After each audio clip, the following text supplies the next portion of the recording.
Hi friends, welcome back to Telangana అమ్మాయి వంటలు. నేను మీ రాధిక. ఈరోజు నేను బాదం పన్నీర్ కర్రీని ఇంట్లోనే రెస్టారెంట్ టేస్ట్ రావాలి అంటే ఎలా ప్రిపేర్ చేయాలో చూపించబోతున్నానండి. చాలా టేస్టీగా ఉంటుంది. రైస్, రోటీ, పుల్కాలోకి కూడా సూపర్గా ఉంటుంది. బగారా రైస్ విత్ ఈ కర్రీ అయితే సూపర్ అండి. తప్పకుండా ట్రై చేయండి.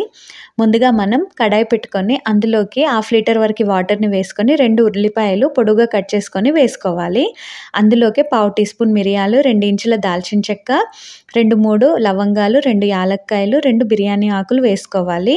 2 ఇంచుల అల్లం, 4 వెల్లుల్లిపాయలు పొట్టు తీసుకొని వేసుకొని మెత్తగా అయ్యేంత వరకు ఉడికించుకోవాలండి. మీడియం ఫ్లేమ్లో స్టవ్ ఉంచుకొని ఇలా మెత్తగా అయిన తర్వాత మనం ఈ బిర్యానీ ఆకులు ఉన్నాయి కదా, ఆకులను తీసేసి ఇంకా ఈ ఉల్లిపాయలు మిక్సీ జార్లో వేసుకొని ఫైన్ పేస్ట్ లాగా గ్రైండ్ చేసుకొని పక్కన పెట్టుకుందాము. ఇప్పుడు ఇంకా ముందు రోజు నైటే 100 గ్రాముల బాదంని తీసుకొని నీళ్ళలో నానబెట్టుకోవాలి. ఇలా చేయడం వల్ల మనకి ఈజీగా పొట్టంతా వచ్చేస్తుంది కదా. ఇలా పొట్టంతా తీసేసుకున్న తర్వాత మిక్సీ జార్లో వేసుకొని ఫైన్ పేస్ట్ లాగా గ్రైండ్ చేసుకోవాలి. కొన్ని వాటర్ని వేసుకొని ఫైన్గా పేస్ట్ చేసుకొని పక్కన పెట్టుకుందాము. ఇప్పుడు స్టవ్ పైన కడాయి పెట్టుకొని 2 టేబుల్ స్పూన్ల ఆయిల్ని వేసుకొని పన్నీర్ క్యూబ్స్ని వేసుకోవాలి. పన్నీర్ కూడా 100 గ్రామ్స్ ఉందండి. ఇలా పన్నీర్ని వేసుకొని మీకు నచ్చిన షేప్లో కట్ చేసుకోవచ్చు. చేసుకొని స్టవ్ని మీడియం ఫ్లేమ్లో ఉంచుకొని మనం ఫ్రై చేసుకోవాలి. లైట్ గోల్డెన్ బ్రౌన్ కలర్ వచ్చేంత వరకు ఫ్రై చేసుకోవాలి. ఇలా ఫ్రై చేసుకున్న పన్నీర్ని ఒక ప్లేట్లోకి తీసుకొని పక్కన పెట్టుకుందాము.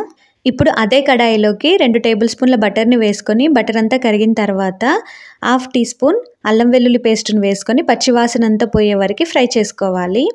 ఇలా ఫ్రై చేసుకున్న తర్వాత ముందుగా ఉల్లిపాయ పేస్ట్ చేసి పెట్టుకున్నాం కదా, ఆ ఉల్లిపాయ పేస్ట్ని వేసుకొని 3 టమాటోలను తీసుకొని ఫైన్ పేస్ట్ లాగా గ్రైండ్ చేసుకొని వేసుకోవాలి.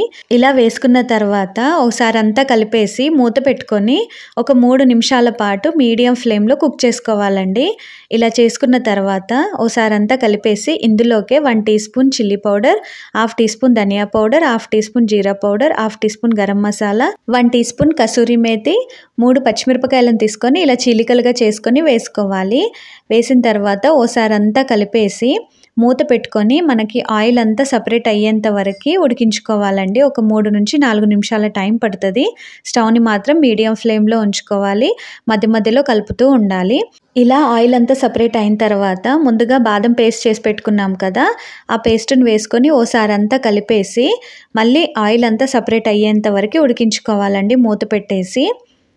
ఇలా ఉడికించుకోవడం వల్ల మనకి పచ్చివాసన అనేది ఏం లేకుండా టేస్ట్ చాలా బాగుంటుంది అన్నమాట. బాదంది కూడా ఇలా ఆయిల్ సపరేట్ అవుతుంది కదా, అప్పుడు ఇంకా మనం ఫ్రై చేసుకున్న పన్నీర్ని వేసుకొని ఓసారి అంతా కలుపుకోవాలి. ఇలా కలిపిన తర్వాత ఇందులోకి ఒక 1/2 లీటర్ వరకు వాటర్ని వేసుకొని రుచికి సరిపడా సాల్ట్ వేసేసి ఒక 3 నిమిషాల పాటు మీడియం ఫ్లేమ్లో స్టవ్ను ఉంచుకొని మూత పెట్టుకొని ఉడికించుకోవాలండి. ఇలా ఉడికించుకున్న తర్వాత 2 టేబుల్ స్పూన్ల వరకు ఫ్రెష్ క్రీమ్ని వేసుకోవాలి ఇంట్లో ఉంటే. లేదు అంటే పాలకి చిక్కటి మీగడ ఉంటుంది కదండి, ఆ మీగడని ఇలా 1/2 కప్పు వరకు వేసుకున్న చాలా బాగుంటుంది. ఇలా వేసుకున్న తర్వాత సన్నగా కట్ చేసుకున్న కొత్తిమీరను వేసుకొని ఒక 2 నిమిషాల పాటు స్టవ్ని మీడియం ఫ్లేమ్లో ఉంచుకొని ఇలా కలుపుకుంటూ ఉడికించుకున్న తర్వాత స్టవ్ ఆపేస్తే టేస్టీగా ఉండే బాదం పన్నీర్ కర్రీ రెడీ అయిపోయింది. చాలా టేస్టీగా ఉంటుందండి. బగారా రైస్కి కానీ రోటీ, పుల్కాలోకి మీరు తప్పకుండా ట్రై చేసి మీకు ఎలా కుదిరిందో నాకు కామెంట్ సెక్షన్లో తెలియచేయండి. ఈ రెసిపీ నచ్చితే లైక్ చేసి మీ ఫ్రెండ్స్, ఫ్యామిలీ మెంబర్స్కి షేర్ చేయండి. మరిన్ని ఇంట్రెస్టింగ్ రెసిపీస్ కోసం నా ఛానల్ని తప్పకుండా సబ్స్క్రైబ్ చేయండి. Thank you.